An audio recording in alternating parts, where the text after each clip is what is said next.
देखो regulation number 142 में क्या था कि precaution when A fire exist, कि क्या प्रिकॉशन लेना है जब कहीं पे ऑलरेडी फायर एग्जिस्ट कर रहा है, फायर प्रेजेंट है। यही दो क्वेश्चन दिया हुआ है वहां पे, एक सी नंबर क्वेश्चन है, एक डी नंबर क्वेश्चन। मतलब ये जो डाटा वाला क्वेश्चन है, क्या बोल रहा है कि no person shall be employed in any seam. किसी भी सीम में किसी भी पर्सन को अलाउ, मतलब एम्प्लॉय नहीं किया जाएगा वहां पे, अगर किसी सीम में fire or spontaneous heating exist कर रहा है लोअर सीम में।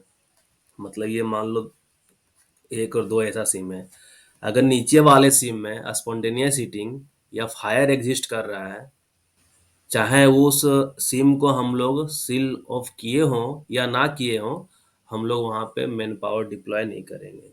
दूसरा क्या होता है कि कोई सिम वैसा है कि एक मान लो यही दो सिम है या कोई ऐसा सिम है कि दोनों कॉमन वेंटिलेशन सिस्टम है। ठीक है, दोनों में कॉमन वेंटिलेशन सिस्टम है कि एक ही वेंटिलेशन सिस्टम, एक ही इनटेक है जिससे हवा इसमें भी जा रहा है इस फेस में भी जा रहा है। तो उससे क्या होगा, अगर एक फेस में फायर रहेगा तो दूसरे फेस में भी फैलने का चांस रहेगा।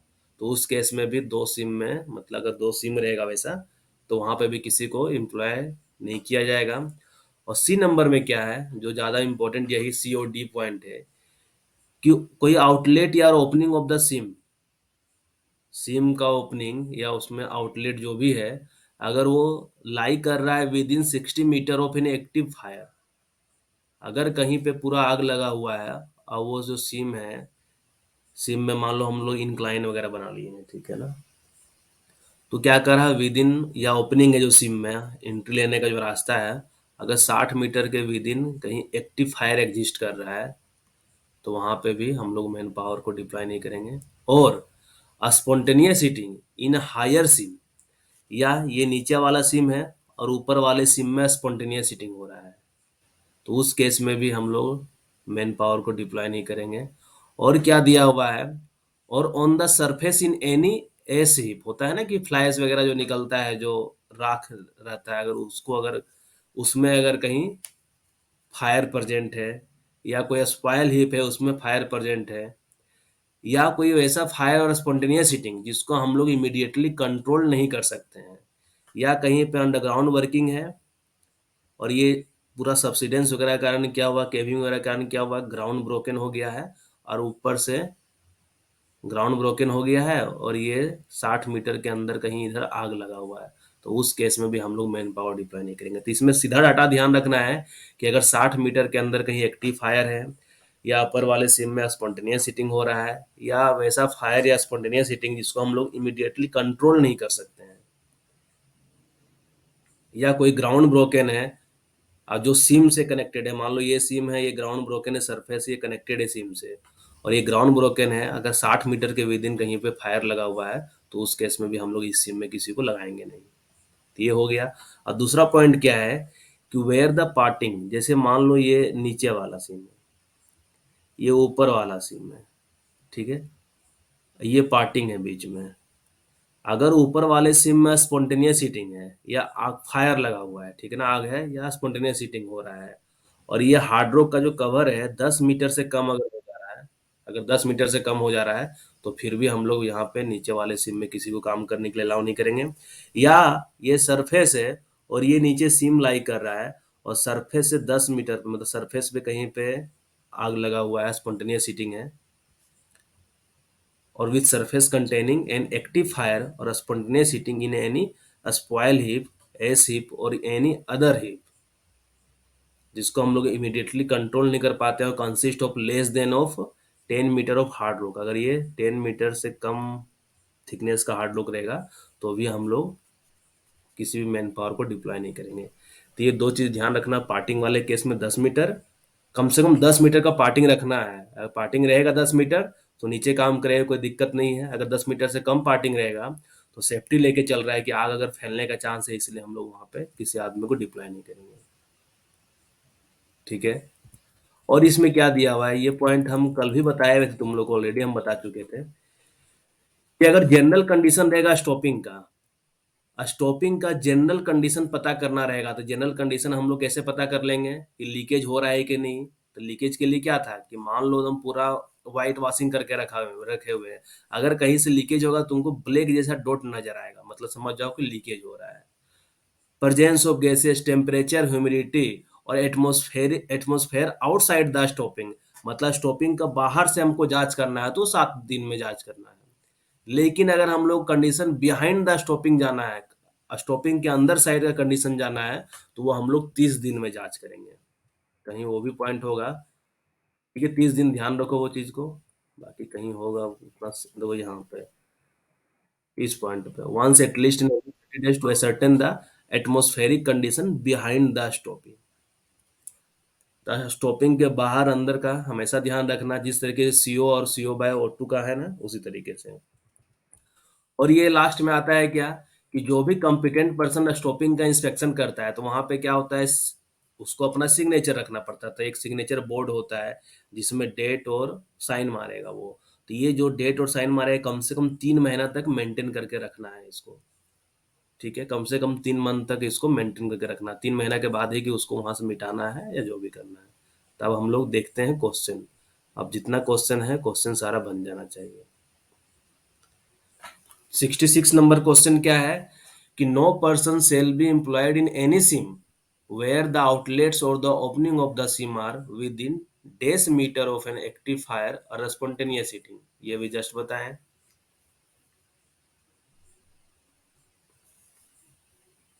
क्या हो जाएगा इसका आंसर।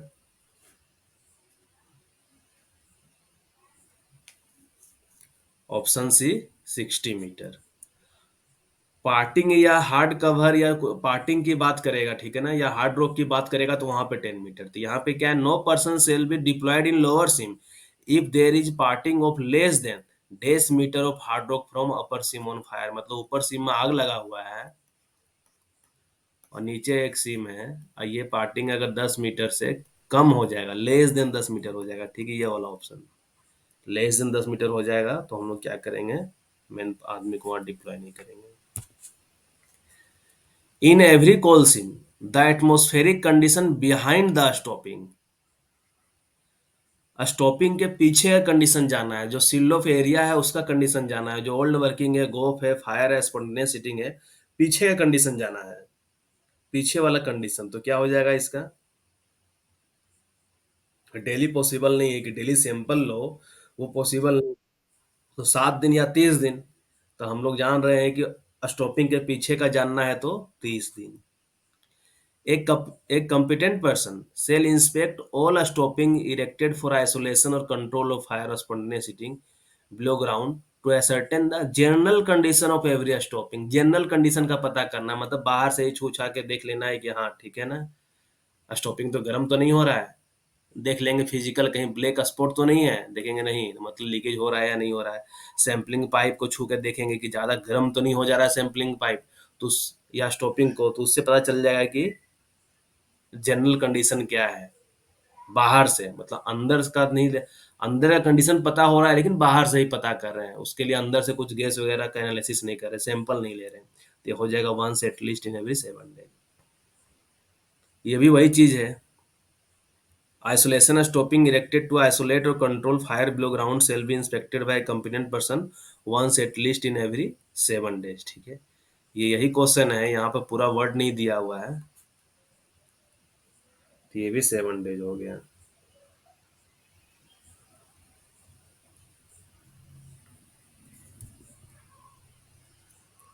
ये जो चौक चेक बोर्ड रहेगा स्टॉपिंग में, स्टॉपिंग में क्या रहेगा, चेक बोर्ड रहेगा, जहाँ पे सिग्नेचर रहेगा। तो कितना दिन तक कम से कम मेंटेन करना है, which shall be maintain for a period of not less then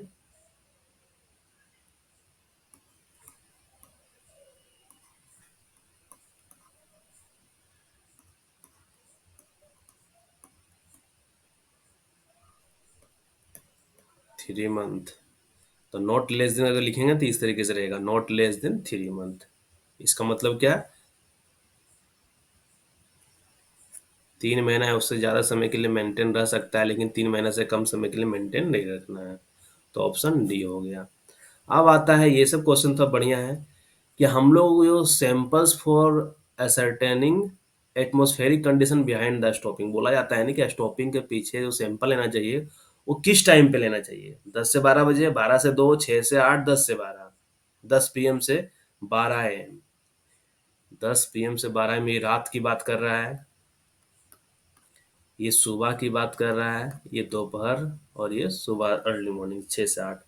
तो क्या हो जाएगा 12 से 2। ये कैसे, ये ऐसा क्यों बोलते हैं, क्योंकि देखो ये हम ऑलरेडी एक बार बताए हुए थे। ये जो सूर्य होता है ना, सन, ईस्ट में राइज होता है धीरे धीरे धीरे धीरे घूमते हुए, वो जब 12 बजे दोपहर में आता है तो क्या होता है, ये जो डिस्टेंस होता है ना कम हो जाता है। मतलब पी बराबर क्या होता है, प्रेशर कहीं भी निकालते हैं रो जी एच से निकालते हैं हम लोग, रो जी एच। यहाँ पे अगर रो जी एच लेंगे, ये एच बहुत ज़्यादा होता है। धीरे धीरे क्या होता है कि 12 बजे से 2 बजे वाले पीरियड में जो प्रेशर होता है ना एटमॉस वो प्रेशर लो होता है। जब लो प्रेशर होगा तो क्या होगा, स्टॉपिंग के अंदर का प्रेशर जो है, स्टॉपिंग के अंदर तो हम लोग पूरा फिल मतलब क्या बोले, एक तरीके से पूरा पैक करके रख दिए, सील करके रख दिए, लेकिन स्टॉपिंग के बाहर का टेम्परेचर क्या हो जाएगा, लो हो जाएगा। प्रेशर प्रेशर क्या हो जाएगा, लो हो जाएगा। जब प्रेशर बाहर में लो हो जाएगा तो क्या होगा, गैस ऑटोमेटिक है कि बाहर से अंदर से बाहर आने की कोशिश करेगा। इधर स्टॉपिंग के पीछे वाला क्या कंडीशन हो जाएगा, हाई प्रेशर वाला कंडीशन रहेगा। इधर हाई प्रेशर कंडीशन रहेगा और इधर की ओर क्या रहेगा, बाहर की ओर लो प्रेशर में।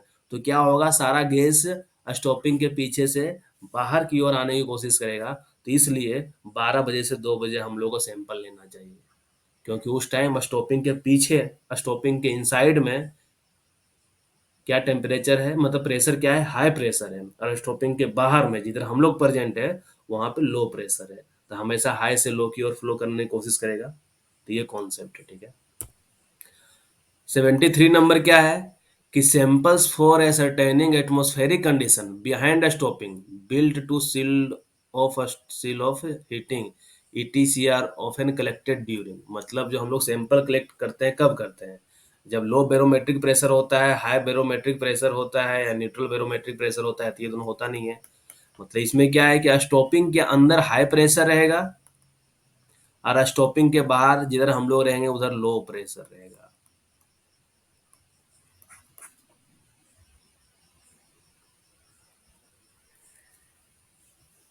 Samples for determining atmospheric condition behind stopping, जो बनाया गया है कि सील ऑफ हीटिंग वगैरह जो भी है, आर ऑफन कलेक्टेड ड्यूरिंग, क्या बोल रहे हो सभी लोग, 73 का ए या बी। अब यहाँ पे देखो क्वेश्चन को क्लियर करना होगा कि जो टेम्परेचर मतलब एटमॉस्फेरिक जो पूछ रहा है प्रेशर, वो बाहर का पूछ रहा है या अंदर का पूछ रहा है। क्योंकि ऑटोमेटिक क्या है कि हम लोग अंदर में जो गैस फिल करके रखे हुए उसको तो कुछ करने ही नहीं दे रहे हैं, हम लोग बाहर का प्रेशर लो कर दे रहे हैं ना। बाहर का प्रेशर लो हो जा रहा है, इसके कारण क्या हो रहा है कि अंदर से गैस बाहर की ओर आना चाह रहा है। तो अंदर में हाई प्रेशर है और बाहर में लो प्रेशर है, तो क्वेश्चन में क्या पूछना चाह रहा है, कहाँ का प्रेशर पूछ रहा है।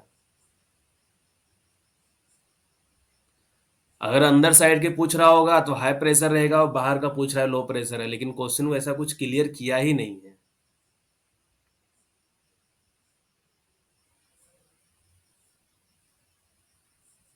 बुक में ये दिया है ना, ठीक है, ये दिया है, मतलब बाहर का ही प्रेशर पूछ रहा है, क्योंकि अंदर में तो हम लोग कुछ छेड़छाड़ नहीं कर पा रहे हैं ना प्रेशर में।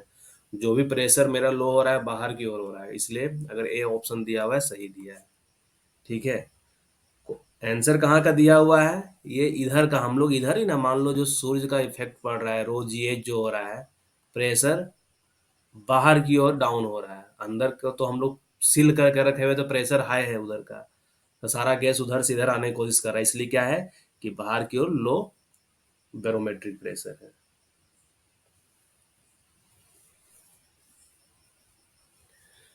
बिहाइंड नहीं बोल रहा, ये बोल रहा है कि हम लोग बिहाइंड का कंडीशन जानना है, जो स्टॉपिंग के पीछे का कंडीशन है ना, उस कंडीशन को हम लोग को जानना है, तो हम लोग कब मेजरमेंट करेंगे।